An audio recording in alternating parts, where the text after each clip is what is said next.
We're going to talk about monopoly.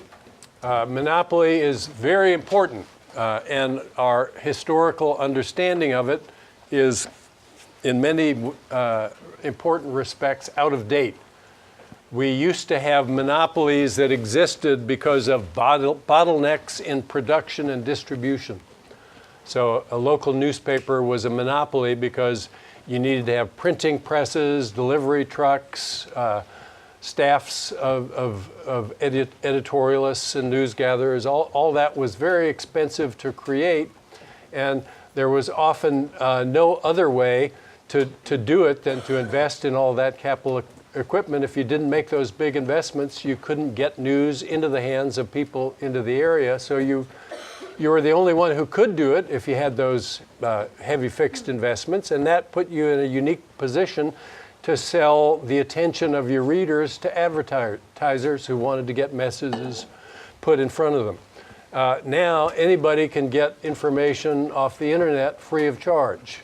It's quite easy to get way more information than was available to local newspaper readers in the past. And so local newspapers aren't a monopoly anymore. If you want to advertise your car, there's Craigslist, there's Auto Trader, there's all these way more efficient ways to get your information in front of people than by hiring newspapers to do it for you. So the local newspapers are discovering that they don't really have any appreciable power to charge prices above cost and subsidize services that the community might value. Monopoly is just not an enduring force in many of the regions and domains where it was once predominant. It's no longer present any longer. We've got to think anew about it. I'm going to be talking more generally about imperfect competition, and there are in most textbooks 3 chapters about imperfect competition. Some of them have 4. I think it's a mistake to go into detail at that level for people taking their first economics course. I'm going to pretend in the end that there's only one kind of imperfect competition, and that's monopoly. But it would be irresponsible of me to turn you loose on the world without knowing at least the vocabulary terms for other types of imperfect competition. So there are, to begin with, monopoly. It means literally a single seller. Oligopoly means there are a few sellers in the market. And monopolistic competition typically means many sellers, each of them with a small share, but still not quite as chopped up as perfect competition. So one traditional example is the cable TV companies. In the local market, we used to have Time Warner Cable as the provider. They had a logo, they'd worked hard to establish their brand identity. Now there isn't Time Warner Cable anymore. What is there? It's the same company. Why did they change their name? Because people had such a low opinion of them that they wanted to escape from their reputation and tried to throw consumers off the scent of their trail by changing their name. It's the same company. Their incentives are very similar to the incentives faced by the originally named company. And if you think they're going to be more fun to deal with because they have a new name, well, test that out. See what it's like when you go down there to talk to them about various elements of your service. There's only one company I've ever read about with a worse reputation for customer service than Time Warner. Comcast. The same business. So what is it about these businesses? There's something about the incentives they face that don't draw forth from them a natural desire to be nice to their customers.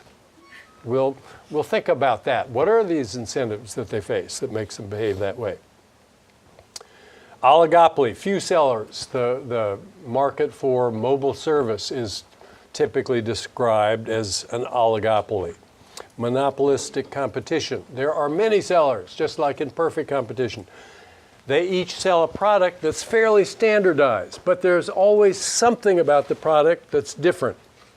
So when you think about where to get gas, do you drive all over the county looking for the lowest price or the station that has the best gas? If you read Consumer Reports, you think that there's no difference between Shell gas and Amoco gas. And there almost isn't any difference that would be worth your thinking about in your choice of where to get gas. So where do you get gas? You get gas where it's convenient to get gas. I almost always get gas at the same station because it's on my way out to our cottage on the lake, and it's easy to turn into from the lane I would have to turn into it from, and the pumps are numerous and not taken most of the time, and they sell gas without ethanol in it. So there is at least a slight differentiating feature, but most people, they just go where it's convenient, and that's basically what I do. If they raise the price by a cent or two, I'd still go there. I wouldn't go off in search of a different gas station. So they have some latitude to be a price setter. Remember, we talked about the difference between price takers and price setters. They can raise their price a little bit and not everybody will leave. They could lower their price a little bit and they'd attract a few more buyers. That's, remember, in contrast to the perfectly competitive firm who can sell as much or as little as it wants to at the fixed market price. Convenience stores, they have the same products on the shelves at every location, but the locations are different and you go to the one that's convenient. Okay, if you want to think intelligently about monopoly and whether it's a problem, you have to ask first, why do we have monopoly? And the different reasons that give rise to monopoly often have very different implications for whether monopoly is problematic, and if so, what we ought to do about it. So one source of monopoly is exclusive control over inputs that are important for the production of the product. The De Beers company used to have pretty much complete control over the world's supply of diamonds mined from the earth. There are other suppliers now. Their lock on that supply is way less extreme than it was years ago, but they're still a major share of the world's mined diamonds come from there. But now they face another problem, which is that it's possible now to manufacture diamonds, and I don't say diamonds in scare quotes, they're actually diamonds. You can manufacture diamonds that are chemically identical to mined diamonds, and you can do so at a much lower cost than digging stones out of the earth and finding them in the first place. And they're of even higher quality on all the dimensions that people said they cared about when they were describing what makes a diamond good relative to another one. They're clearer, they're the same hardness, they're the same carbon formula, they're more brilliant, they have more fire. You take them to a jeweler, the jeweler puts them under a microscope, he can't tell which one was mined from the earth and which one was produced by a machine. And so will they be able to charge more than the cost of producing diamonds by machine in the long run? Some people think they will be, because there's some romance associated with a stone that came out of the earth. I think that if they look the same, they smell the same, they feel the same, if everything about them is the same, that eventually the price will be the cost of producing them by machine. That's a prediction. I could be wrong. We know people aren't rational, so they could persist in thinking it would be worth sacrificing scarce resources to buy the more expensive stone when a perfect substitute was available for less. But I don't think in the long run that's going to hold up. So exclusive inputs, yeah, that'll give you a monopoly for a while, but people will figure out a way to duplicate the input you've got. Perrier, they say they have an exclusive input, water from this spring that is unmatched by other waters. Well, you can make waters that seem equivalent. you take tap water out of the tap in New York City, you get one of these little Israeli things, you infuse it with CO2, and pretty soon you've got a drink that you do A/B testing. People can't tell which is Perrier and which is the one you made from the CO2 cartridge. So exclusive inputs is not a durable source of monopoly power. You might get some monopoly for a while, but not forever. Economies of scale. This is an incredibly important source of monopoly. Sometimes it's cheaper to have one firm serve the market than to have 100 firms serve the market. If it is, then that's a natural monopoly. Why should you have 100 companies string telephone lines up around a city when all you need is one set? It would be duplicative to have two, never mind 100. You can't have an atomistically competitive supplier of this service. It's a natural monopoly. And so if somebody said, we're going to break up monopoly, so we'll have competition and we'll have 100 firms stringing up lines around the city, that would be an idiot recommendation. You have to think about the source of the monopoly before you think about alternatives to whatever you don't like about monopoly. Patents confer monopoly power. We tell drug companies, in particular, you get a patent on your drug, you can sell it. Nobody else can sell that same formula until your patent expires. Why do we do that? Why do we give them the right to rip us off? Shkreli, he buys a company with a drug under patent. He charges 1,000 times as much as they were charging before. It's legal. He's got a patent. He's allowed to charge whatever he wants. Why do we let people do that? Yeah, we're trying to give them a window within which they can recoup their investments in discovering the drugs in the first place. Pharma really likes to toot that horn. Oh, we need protection. Pharma is actually pretty profitable under current arrangements, but there are lots of drugs that exist that wouldn't exist. Lots of people who are living longer, healthier lives because of those drugs, who wouldn't because we protected the development of those drugs with patents. So do you want to say patents are bad because they lead to monopoly? I don't think we're ready to say that. Maybe we need to think about how long patents should last. Maybe we need to think about other fine-tuning of the patent laws. But eliminate patents? That doesn't seem remotely like a sensible idea to pursue. Governments sometimes give what amount to patents to companies. The Mass Pike used to say one fast food company per rest stop. Why not have a free-for-all where we could have 10 mini fast food companies, each from a different brand, so there'd be more consumer choice? Well, you wouldn't get as good a set of offerings from any of those mini ones. They thought it would be better if you could get a full-service version of one company here from another company at the next rest stop, and so on. Were they right? I don't know, but that's the way they thought about it, and they might have been right. So but these licenses weren't necessarily contrary to the public interest. Network economies are very much like scale economies. The product's more valuable to you, the more people who use the product. If you use TurboTax to do your taxes, the Intuit platform is what your accountant uses too. And so you can send him your file and you're fully integrated into his records from that moment. If you use some other program, then maybe he can't convert, maybe he's got to enter all the data anew. And so there's an enormous payoff to using the same platform that other people use. That's why they told me years ago I had to abandon my Mac and get a Windows machine, even though the Windows machine wasn't very good. It was compatible with what others in the building were using, and that was a reason to use it. It was a valid reason to use it. Once enough people start using a platform and there is this kind of an interaction effect, there's a very powerful positive feedback loop that results from that. Game stations, it's the same thing. Once developers start migrating to one platform, it becomes more attractive for customers to buy that particular machine, and then developers find developing for that platform even more attractive.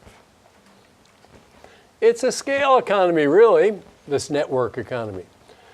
The difference, if there is one, is that the scale economy, you can think of that as it reduces the cost of producing the good the more you produce of it. The network economy, think of that as it makes the good more valuable to everyone the more you produce of it. It's the same thing as far as the effects are concerned. If the good gets cheaper or less costly, that makes it more attractive to consumers. If it gets more useful, that makes it more attractive to consumers. And the same kind of self-reinforcing positive feedback processes are at work in both cases. So if you want to think about monopoly and you want to worry about the consequences of monopoly, think about scale economies and think about network economies. Those are the two, by far, most important and enduring sources of monopoly. Are there good consequences of monopoly? Yes, in both of these cases. Are there bad consequences? Yes, is the answer to that question too. And what should we do about them? The answer right now is we're not really sure what to do about them.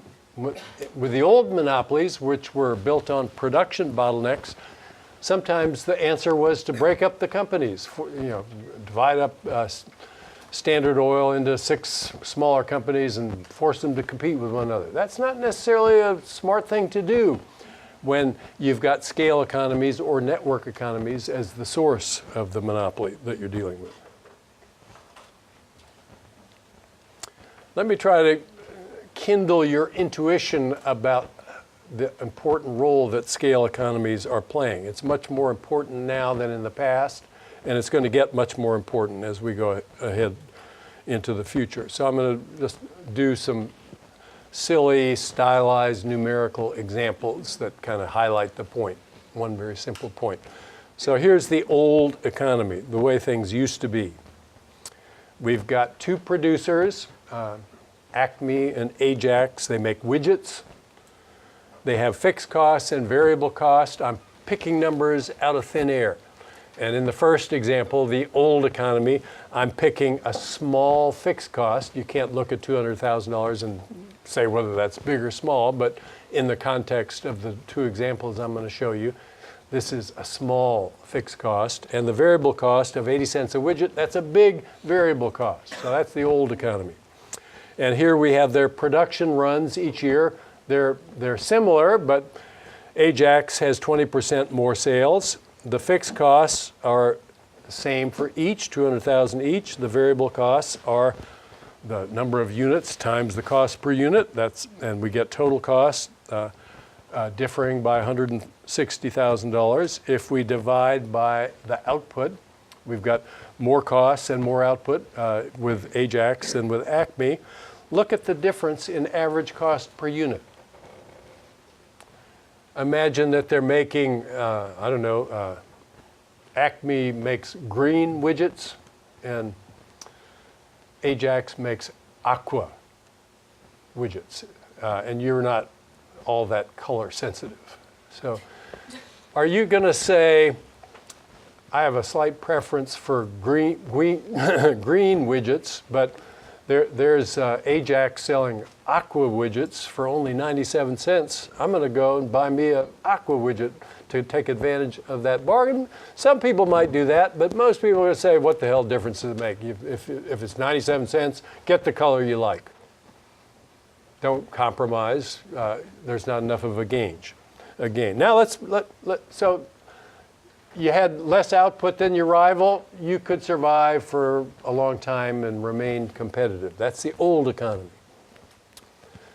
The new economy is different. The fixed costs are bigger. They're not 200,000, they're 800,000. Again, where are these numbers coming from? I'm just picking them out of the air for purposes of illustration, nothing more. The variable costs now are smaller than before. I'm assuming they're smaller than before for the sake of the example. That's all that's going on here. And now let me compute the same kind of table I had before. Annual production, the same as before, 20% more for Ajax. Fixed costs, now much bigger than before. Variable costs, much smaller than before. The total costs, $1 million in one case, $1,040,000 in the other case. But now look at what we get when we divide. We get $1 per unit. If we do Acme, we get 87 cents when we do the division for Ajax. Now you can imagine somebody saying, yeah, aqua, that's close enough to green. I'm switching. I'm not, for 97 cents, I buy the color I want.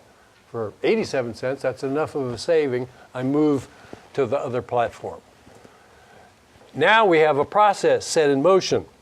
We've got a larger cost advantage, big enough to get people's attention. They move. And the next round, we have a different base of customers that we serve. It was close. It was 1 million versus 1.2 million in the first version of the example. Now people moved because the cost difference was enough to matter. So Acme has 500,000. Ajax has 1.7 million. So we do the math. We add in the fixed costs. We add in the variable costs. We get the total costs. And we do the division. $1.80 is the unit cost of Acme. 67 cents is the unit cost of Ajax. Acme is toast in this world. There's no way it's able to maintain a sufficient scale of operation to be competitive on cost terms with Ajax, which has the bigger market share. Its market share is bigger, and it will keep getting bigger because its market share is bigger. Bigger is better, and that's going to create this cumulative advantage process. It's called sometimes the Matthew effect. Those that have get more. Those that hath not don't get anything.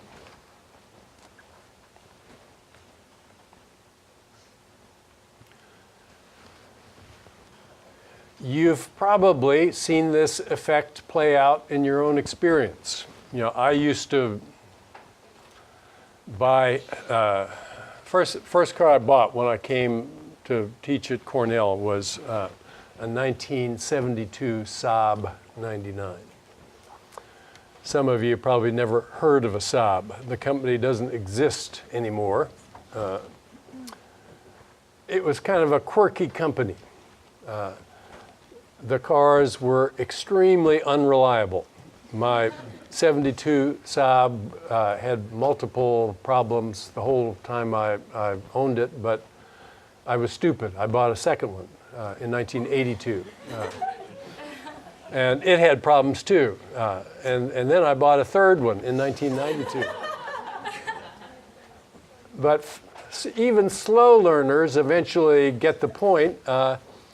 They weren't competitive. They didn't have enough of a customer base in order to amortize the costs of developing a world-class car over enough people to be able to stay in the game.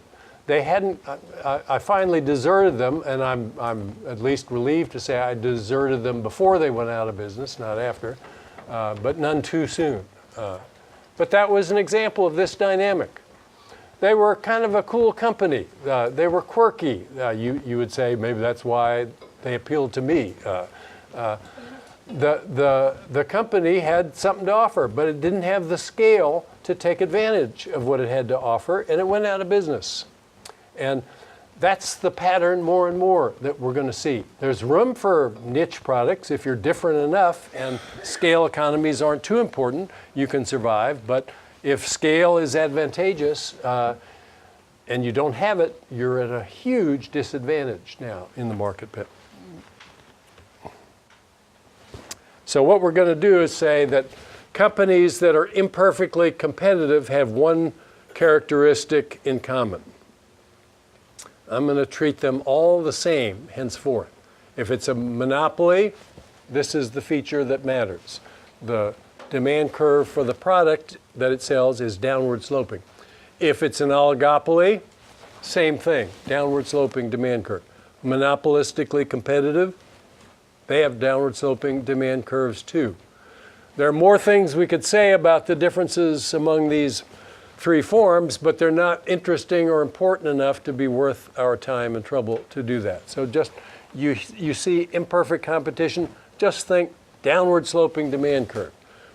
What's the contrast? The competitive firm. What's its demand curve? A horizontal line at the market price.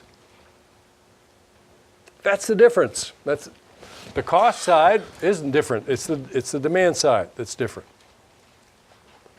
So we can talk about the marginal revenue facing a monopolist. To a competitive firm, it's just the price of the product. If I'm going to sell one more product, what do I get? I get the price that I sell it for.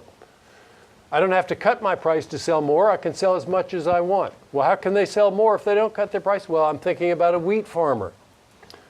There are millions of bushels out there. If my crop is 10% larger than normal because I used a secret blend of fertilizer on it, that's not going to have any effect on the market price. My contribution is just a negligible factor in the determination of the market price.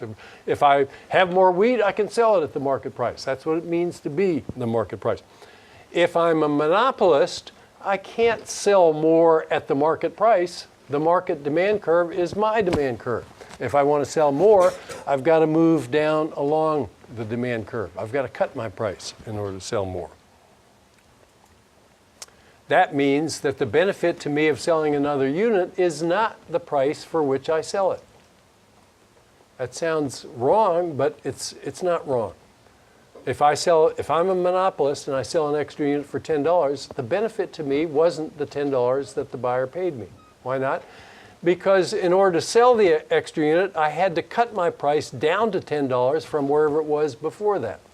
I couldn't just sell an extra unit. I had to cut my price to sell an extra unit. Okay, for the monopolist, marginal revenue is always less than the price. Why? Because to sell an extra unit, it's got to take a loss on all the units that it was originally selling at the original price.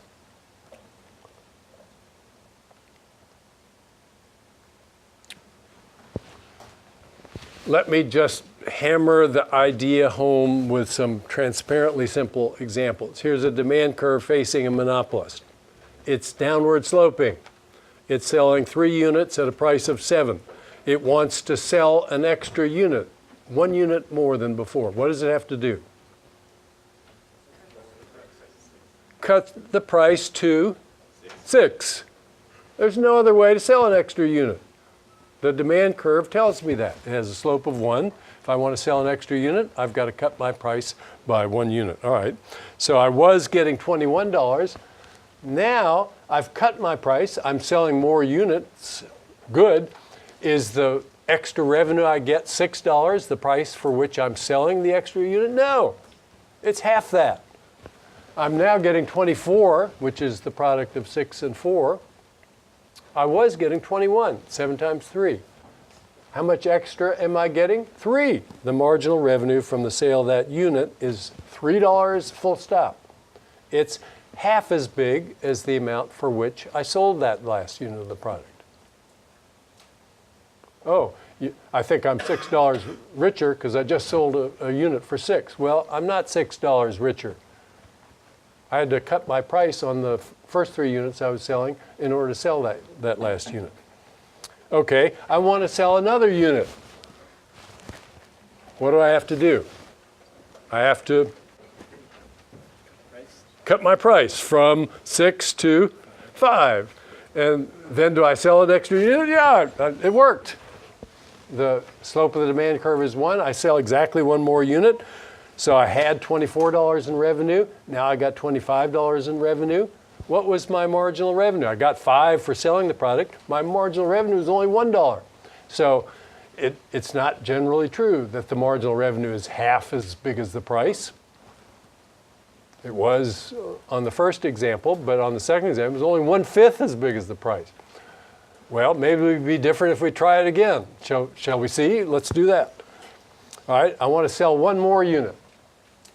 I got 5, selling at 5. I want to sell a 6th unit. What do I got to do?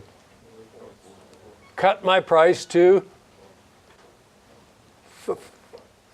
4. And I get the extra unit. Sure enough, that's exactly what I had to do. I was getting 25, now I'm getting 24. What's my marginal revenue? Minus $1. So the relationship between the price I get for the product and the marginal revenue I get from the sale is complex. It's not half, it's not 1/5, it's all over the map. But it's not willy-nilly, it's not random. Notice that if I were to start with a demand curve like the one I had, there would be a pattern to the marginal revenue values I would calculate. Go home with a piece of graph paper and experiment with P times Q values at different points along this demand curve and change the quantity by a little bit, do the price times the quantity both times, take the difference and see what marginal revenue is and plot it. If you do that, you'll get this curve. It's a curve that starts exactly where the demand curve started, 10, and it hits the horizontal axis not at 10, but at 5. Think about the specific examples that we looked at. When we were at 7, when quantity was 7 and the price was 3, to sell an extra unit, we had to move from here to here. That meant we went from 21 to 24. What was the marginal revenue? I'm sorry. When the price was 7, what was the marginal revenue? It was 3, so come down here. Yeah, that's about 3. When we were at 6, what was the marginal revenue? It was 6 times 4. Then we went down to 5 times 5. It was 1. So yeah, you'll find that if you do examples and you make the movement small enough, you'll trace out something almost exactly like that curve. And the marginal revenue curve is exactly that curve. That's one way you can convince yourself that that's true, is just do it a million times and see. Or you could trust me. Have I steered you wrong yet? Don't answer out loud. I hope the answer is you don't think I've steered you wrong yet. I'm telling you that the marginal revenue curve is that curve. And more generally, I'm telling you that it's going to, if we have a demand curve that starts at A and ends on the horizontal axis at Q naught, that the marginal revenue curve cuts at Q naught over 2 and starts at the same A as on the demand curve. For a straight line demand curve, that's always going to be true. And it makes kind of sense when you think about it. Remember at 5, we were talking about changing output, and it didn't change the revenue by much, so marginal revenue was about 0 there. And the further down you go on the demand curve, the marginal revenue gets more and more negative because you're giving up a rectangle on a lot of units of previous output, and you're only getting a little bit of a compensation for that. This is related to the discussion we had earlier about elasticity. You will think about that and you'll see that, hey, those two concepts are linked in an interesting way. So this is the marginal revenue curve. For a straight line demand curve, if we write the equation of it as A, the vertical intercept, and say that the slope is minus B, then the demand curve algebraically is A minus B times Q. And the marginal revenue curve is going to be A minus 2BQ. It's going to be the same intercept. It's going to have twice the slope. Trust me on that, if you will. If you don't want to trust me on that, how many of you had at least a baby calculus course at some point in your history? So you don't have to trust me on that. I can prove that that's the marginal revenue curve. Watch.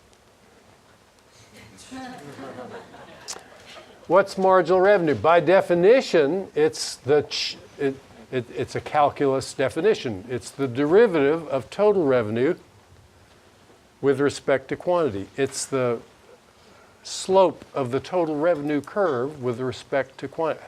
It's a small change in total revenue per small change in output. If the demand curve is A minus BQ, what's total revenue? It's Q times that. It's P equals A times A minus BQ. PQ is Q times A minus BQ. That's AQ minus BQ squared. What's the derivative, baby calculus students, of x to the n with respect to x? It's nx to the n minus 1. So the derivative of x squared is 2x. The derivative, well, can I extend that to q? The derivative of q squared is 2q. And we have marginal revenue. The derivative of the total revenue curve is equal to a minus 2bq. It's true. That is the marginal revenue curve. And you should know that that's what it is, just because it'll take you too long to plow through trying to answer questions if you don't know that.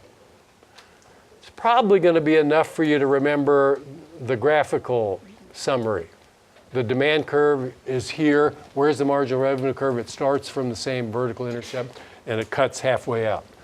If you can remember that, you're probably got everything you need for what we're going to do. Okay. Can we find this monopolist marginal revenue curve? I can. Can you? How would you do it? You would just start from the same vertical intercept and have it cut the horizontal axis halfway out. What's the equation of the original curve?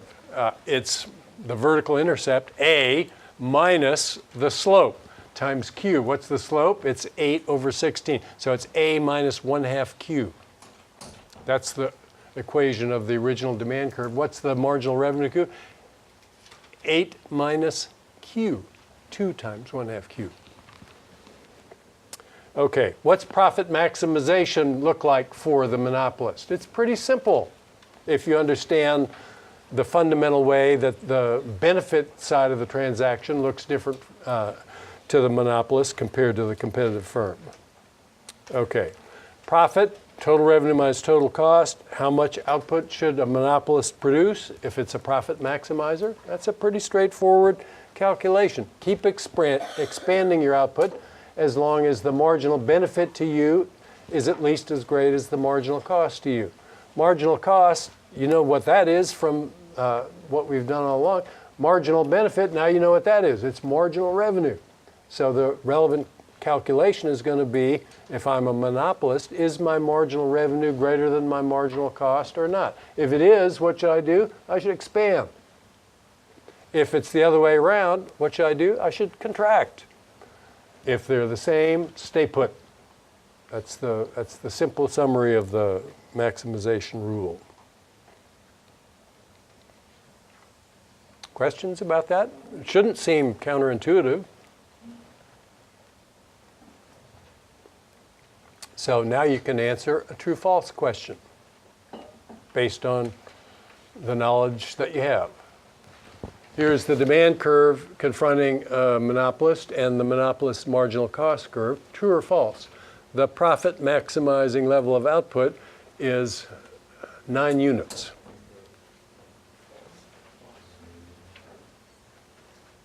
True or false?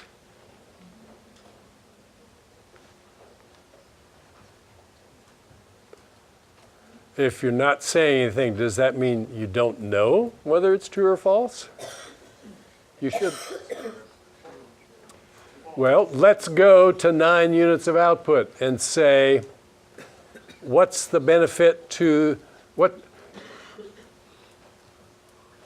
what's the benefit to the monopolist of producing the last little bit of output at that point? What's the cost to the monopolist of producing the last little bit of output at that point? Are they the same? If they're not the same, then you can't be profit maximizing. Are they the same? What's the benefit to the monopolist? It's his marginal revenue. What is it? What's his marginal revenue when output is 9? 0. Well, it's not shown to be 0. How'd you know it was 0? Because the slope is twice as negative. Because in your head, you sketched in the corresponding marginal revenue curve, and you saw that it hit 0 when you were at 9 units of output. What was the marginal cost there? It was 6. The cost of the last unit was 6. The benefit of the last unit was 0. Am I maximizing my profit? How could I be? I just produced a unit that cost me 6 to make, and I didn't get any benefit from it. If I don't produce that unit, I'm better off at the margin by 6 per unit when I contract. Now, what do you say about where the profit maximizing level of output is? Is it 9?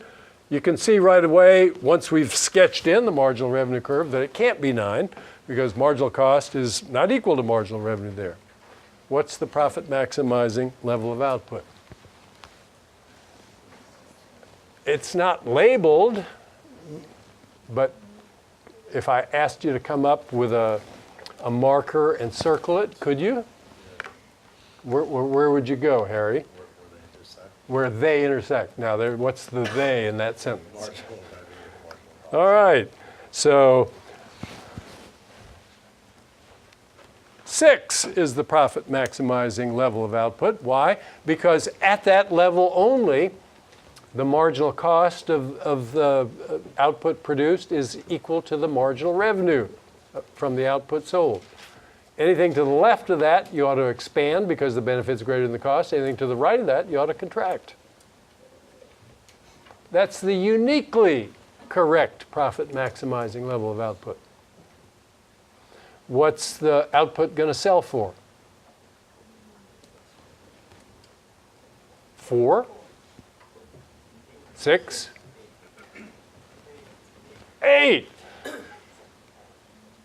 It's going to sell for 8. He's producing 6 units. What is he going to sell them for? Buyers want to pay 8 when it's that level of output. Would I sell it for 4? I'm trying to maximize my profit here. I'm not trying to feed hungry people. I'm trying to make money. That's the assumption behind the model. The profit maximizing level of output is 6. The profit maximizing price is 8. Any other numbers would be wrong in response to a question of what those magnitudes are. This isn't hard. If you get a question like that wrong, think how you feel. What was I thinking? I said he'll sell it at 4. Why would he sell it at 4? He would sell it at 8. You know, sell it. That's how we constructed the marginal revenue curve, was using the assumption that if he were selling 6, the price would be 8. That wouldn't be the marginal revenue curve under any other assumption than that. Okay. What's the benefit to society for this guy who is producing 6? What's the cost to society of producing 6? Is this situation socially optimal? The answer is going to be no to that last question, and you can see by looking at the answers to the first 2 questions. What's the cost to society of producing the last increment of output at the profit maximizing level? There's a number that answers that question uniquely. 4. That's exactly right. Any other number, big red X. What's the benefit to society of the last unit of output? We're not talking about externalities or any complications here. What's the benefit? It is 8. How did we get that? The benefit is what the buyer would be willing to pay for it. That's how we calculate the benefit of the last unit. The benefit's 8, the cost is 6. That means if society were the one making the decision, 6 would be the wrong level of output. They would want to have more output than that. And they would want output to keep on expanding until it got to the point where the demand curve and the marginal cost curves intersected. The social benefit is the demand curve. The private benefit is the marginal revenue curve. Why are they different? Because when the monopolist thinks about his benefit from expanding, he says, well, yeah, I'll get some price from the next unit of the good I sell, but I'll have to take a cut in price on all those units I was already selling. And he counts that second component as a loss to him, as indeed it is a loss to him. It's totally rational that he would view that as a loss.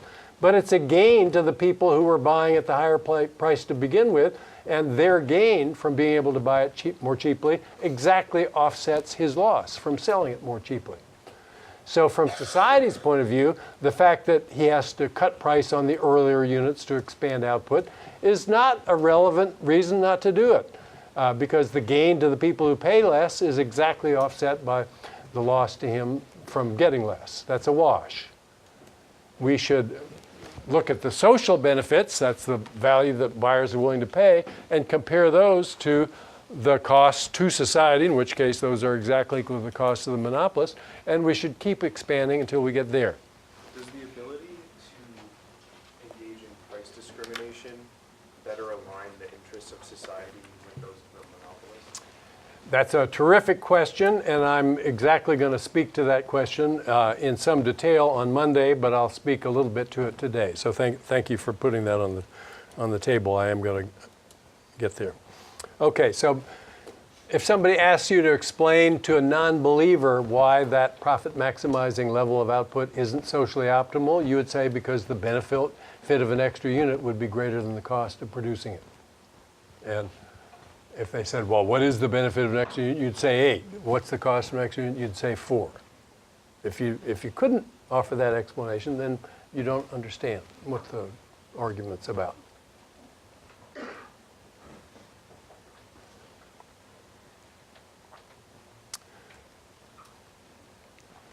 Okay. Keep producing up until the point where the demand curve and the marginal cost curve intersect. That's the socially optimal level of output. Now, so does that mean we ought to outlaw monopoly because it doesn't go to the socially optimum point? No. We have to ask, why did we have a monopoly in the first place? If we outlaw monopoly and we require it to be split up into 1,000 different sub-firms, then maybe the costs will rise so much that the situation will be vastly less advantageous, both for the firms as a group and for buyers as a group. You need to say, compared to what? Always in life, the decisions are compared to what? Is this bad? Yes. Does that mean we should do something? Well, it's bad compared to what? What's your alternative? What do you propose to do? What would the consequence of doing that be? You have to ask that question. It's not enough to identify a situation as suboptimal to say that any old change would be for the better. You have to look at what the consequences of the change you propose would be when everything is factored in before you can make any assessment of that. Note the contrast, though, with the perfectly competitive case. Supply and demand intersect. We get a price. That's the demand curve facing the firm. It produces where marginal cost equals to price. That means the last unit of the output produced costs society exactly as much to produce as it was valued by the buyer. The buyer valued it at P. It costs us P to produce. Not only that, the average cost curve is equal to that same amount, and that means that the firm's not getting any economic profits. It's producing the output we want at an efficient price, and it's not charging us any more or less than it needs to in order to cover all its costs. That's why the competitive model is so popular in the imaginations of people who study economics. That's nirvana. The problem is there aren't very many industries that can be viably organized with cost conditions like the ones that are assumed by that model.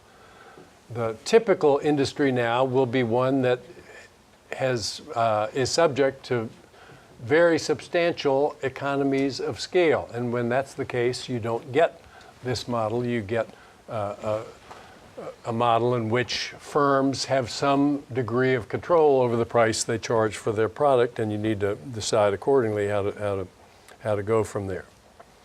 Okay, now Peter John asks what would happen if they could price discriminate. The first point I'll try to make is that the monopolist knows that the cost is lower than the benefit of another unit. He knows his marginal cost is 4 and his price is 8, if that's what the numbers were.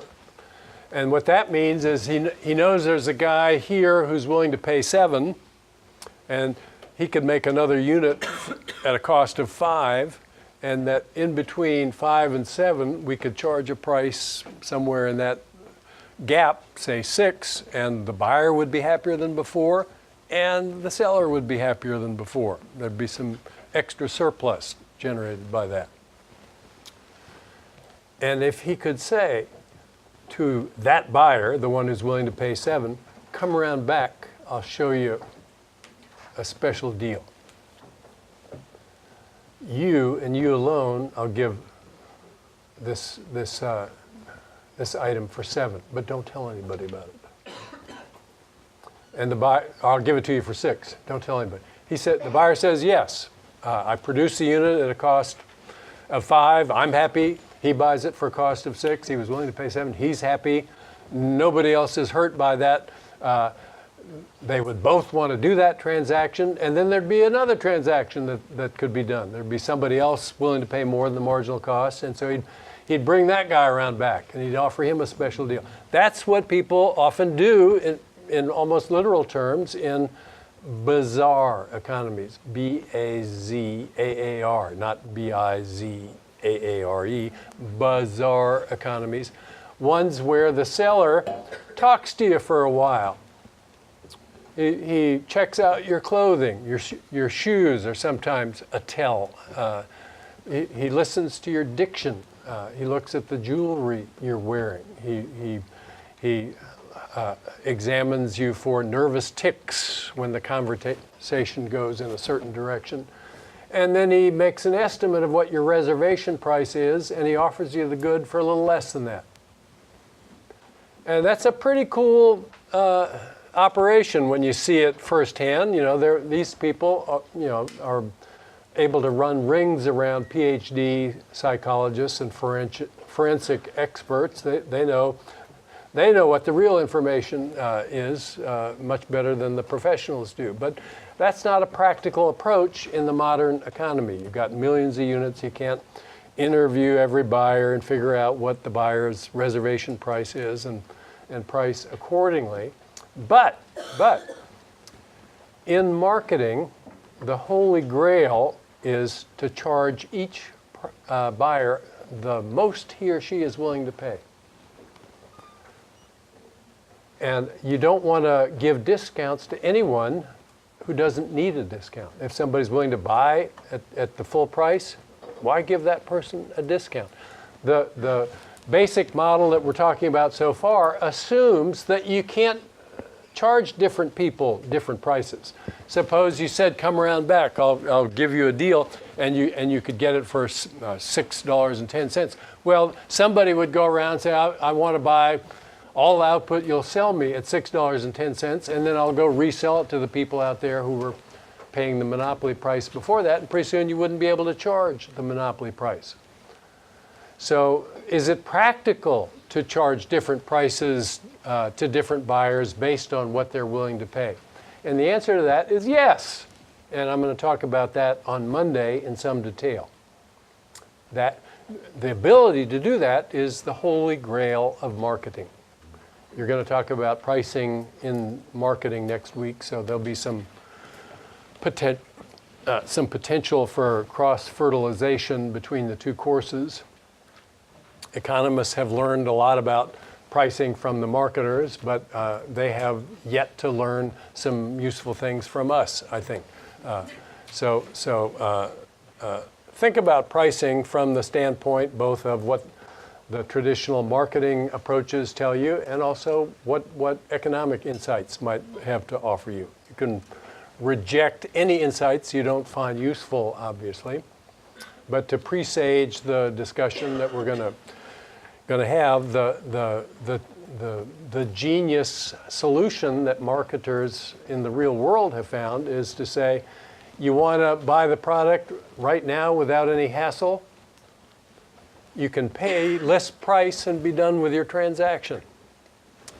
You want to get a discount? Jump over this hurdle and I'll give you one. And then we'll talk about what the hurdles look like. And it turns out that they're very sophisticatedly designed obstacles that are placed in the path of the buyer who wants a discount. If you're willing to jump that hurdle, you must be somebody who wouldn't buy unless he got a discount. That's the logic of the model we'll talk about on Monday. Okay. How much surplus does this monopolist cost us by virtue of monopoly pricing? Well, that's the surplus we would get if there were efficient pricing. What's the efficient price? It's the value to the buyer equals the cost to society of producing it. It would be 6. The consumer surplus would be this triangle, the producer surplus, the lower one. If we have monopoly pricing, then we get a different set of areas. The consumer surplus is now much smaller. It's the small pink triangle. The producer surplus is bigger than before. It's the green trapezoid. What's the loss in surplus? It's the difference between the surplus you get under monopoly and the surplus that would be possible if it were efficient, and that's this little blue triangle. That's often referred to as the deadweight loss from monopoly. We wish we had more output. We don't. How much does that cost us? It costs us the area of that triangle.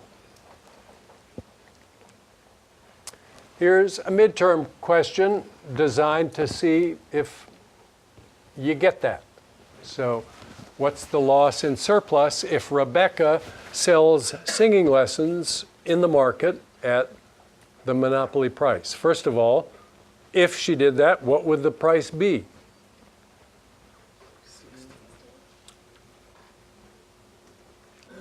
Would it be 18? Would it be 6? Would it be 12, 8, 16? What would it be? There's an answer. It's 16. It's the price that corresponds to the intersection of marginal revenue and marginal cost, which happens at an output of 8, and the demand curve tells you that the price will be 16 at that output.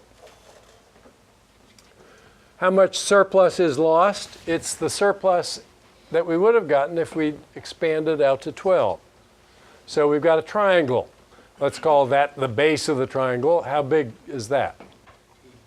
It's 8 what? $8 per lesson. What's the height of the triangle? 4 lessons per week. $8 per lesson times 4 lessons per week times 1/2 gives you $16 per week. $16 per week. That's the loss in surplus from monopoly pricing. But it doesn't even take into account why we have a monopoly in the first place. If we got rid of the monopoly, may there be losses from it? It would be way more expensive to organize the whole operation under some other arrangement. So we just can't say. But we can say what the theoretical surplus loss is. It's the area of that triangle. In an actual problem, I might put a few extra lines in here. I might put a line going through that point. Maybe another one coming through that point. What would be the relevance of those lines? They would be irrelevant. The only lines that are relevant here are the demand curve, the marginal cost curve, and the marginal revenue curve. And the logic that connects all those. The other curves I might put in there would be just noise, distractions. Some people would choose the wrong answer because they looked at one of those lines and saw it intersect something, and they know the answer is always where something intersects something, and they don't remember what intersects what, so they just pick one. So putting in extra lines increases the power of the question to discriminate between people who know what they're doing and people who don't know what they're doing. So if you see an extra line in a question like this, it's not because I'm intending to inflict pain on anybody. That's not the purpose of it. The purpose is to make the question better able to discriminate between people who know what they're doing and people who don't know what they're doing. Because tests that can discriminate sharply along that dimension create the right kinds of incentives for people to learn what to do. This is all part of at least an attempt to get it right in this course. It's not an attempt to make your life miserable. It's just, this is what you have to do to get closer to the right answer. It's all about trade-offs. It's all about life's bad no matter what you do. You could say it's about that. Okay, here's another problem. Lucy can sell lemonade. If she advertises, she'll have this demand curve. If she doesn't advertise, nobody will know she's in the market and nobody will come willing to buy lemonade at all. So what's the most the advertiser could charge her for putting her ad on the billboard if this is the demand curve she would have if she did advertise, and if her marginal cost of making a shake is $2 per shake? How would you think about that problem?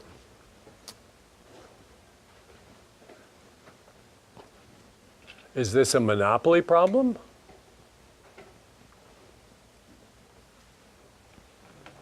It is a monopoly problem. How do you know that? Because Lucy would have a downward sloping demand curve if she advertised her shake business, and that's the definition for our purposes of a monopoly. She has a downward sloping demand curve. She's a monopolist. Okay, the next step is, all right, so this is, now I'm in the monopoly chapter. What do I do now?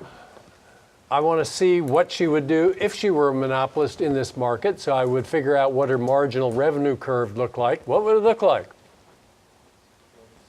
Her marginal revenue curve. What would it look like? It would be a line starting at 6 and terminating at 60. You need to know that. That's part of the knowledge you need to approach a question like this. What else do you need to know? What's her marginal cost curve look like? It's just a horizontal line at 2. Her marginal cost for each shake is 2. No cost of labor. The ingredients cost 2. She can make as many shakes as she wants at 2 per shake. So then you would set marginal revenue equal, which is this line, equal to marginal cost, which would be this line, and you would figure out what the profit maximizing level of output would be. And then you would figure out what her revenue would be, and then you would subtract that, what her costs are at that level of output, and that's how much money she would make over and above her costs, and that's the most they could charge her for the advertisement, or else she would say, no, thank you. If they charged her less than that, she would make economic profits. If they charged her that amount or more, she would get nothing more than if she did nothing, and so she wouldn't enter that business. Christian. How do we know this is a monopoly question? I mean, like what if the neighbor is selling a shake next door? Then would it matter? Would I approach it any differently? The question tells you that if she advertises, this is her demand curve. All other things in the world constant. So maybe there's a neighbor selling a shake, maybe there isn't, but the question tells you if she advertises, that's her demand curve. That's what tells you you're in the monopoly domain. Firms that have downward sloping demand curves are monopolists. That's what they are in our framework.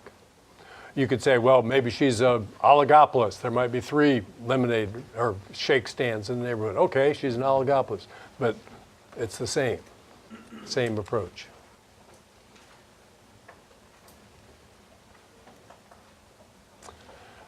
Okay, you're all, as a group, doing terrifically well in the course. I'm delighted with the performance on all the dimensions I've been able to see so far. But don't ease off. Don't assume that because you found the first quiz easy, you don't need to master any material for the midterm. It's a different batch of material. There's some stuff on there that students get wrong, predictably, if they don't put in the focus to master it. So do that. Harvest as many points as you can on this midterm. Don't leave points on the table. You'll feel chagrined if you leave easy points on the table.